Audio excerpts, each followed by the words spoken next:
Bonjour à tous et bienvenue sur cette vidéo tutoriel.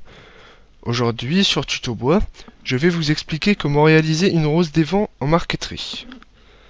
Le matériel. Alors pour le matos, vous aurez besoin d'une équerre à 90 degrés, d'un porte-mine, ou plus précisément un critérium, d'un réglé de marqueterie, de scotch, d'une planche martyr et du plaquage de votre choix. Pour cette vidéo, j'ai choisi de l'ébène et de l'érable.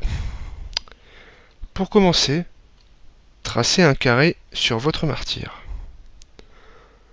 Puis quand le carré est tracé, faites les diagonales pour trouver le milieu. Tracez ensuite les médianes. À partir du milieu, prenez un espace de 4 cm et trouvez les points sur chaque droite. Une fois que vous aurez vos points, rejoignez-les comme sur la photo. Une fois les points reliés, cela vous donne un vrai charabia. Je vous conseille donc de repasser les parties au bic, de couleur noire, plus précisément. Nous passons à la pratique. Prenez votre plaquage et scotchez-le. Une fois votre plaquage scotché, dressez un champ en mettant la règle sur ce que l'on garde.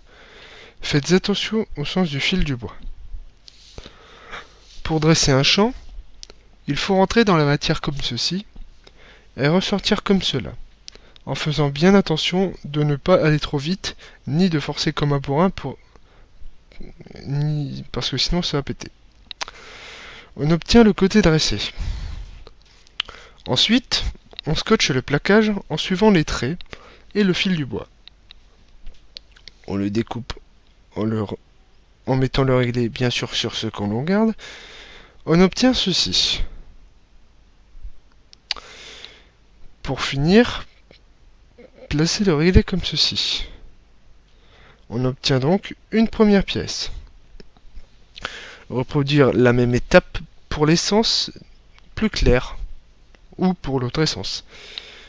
On obtient un résultat comme cela, soit un quart d'étoile.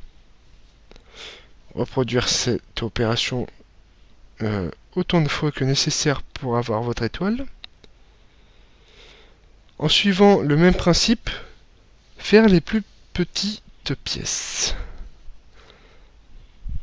Et voilà, vous avez donc votre rose des vents qui est scotchée, qui est précise, qui est nickel.